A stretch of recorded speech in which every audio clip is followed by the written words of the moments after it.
welcome to this week's Money Roundup. The news headlines have been dominated this past week by the controversy around the Helsinki summit between Russian President Vladimir Putin and US President Donald Trump. But what has also been a big Trump issue is the continued trade disputes with China. Trump told CNBC this past week that he's ready to put tariffs on all $500 billion of Chinese imports.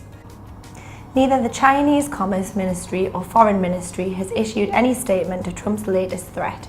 We'll have to wait and see if this is Trump posturing for a better relationship or something that he is going to follow through on. Elsewhere in the US, on Tuesday, Federal Reserve Chair Jay Powell addressed the Senate Banking Committee and House of Representatives.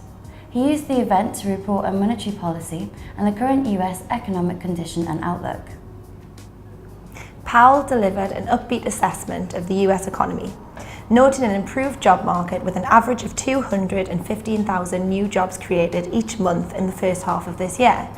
Unemployment is now at 4%, near its lowest level for the past 2 decades. Although Powell didn't directly comment on Trump's potential trade war with China, he did state that protectionist countries are worse off than those open to trade. The impact that ongoing trade disputes will have on inflation, monetary policy and growth is uncertain. Powell affirmed that gradual rate increases would continue for now, given the supportive economic backdrop. He said it was too soon to say if trade disputes might interfere with those plans.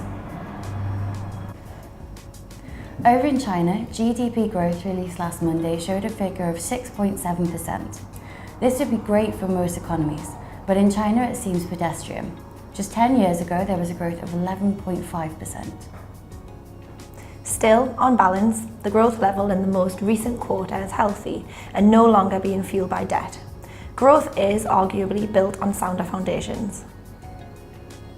There is, of course, the ongoing debate as to whether economic data provided by the Chinese authorities should be believed. Western economists question whether data releases are accurately calculated and perhaps subjected to manipulation. On the home front, data issued by the Office for National Statistics this week revealed inflation in the UK is unchanged at 2.4% over the 12 months to the end of June 2018. The expectation had been for a rise to 2.6%. Despite petrol prices being up, prices on food, drink and household fell. The good news is that spending power in real terms after taking account of inflation is no longer being eroded. The Monetary Policy Committee will meet on August 2nd to discuss interest rates. The expectations of an August hike have now slipped from 89% to 78%. However, this continues to suggest rate rise is more likely than not. That's all we've got time for this week. Thanks for watching and make sure to subscribe to the True Potential Investor YouTube channel, where you'll find our weekly series including our Meet the Investment Team videos.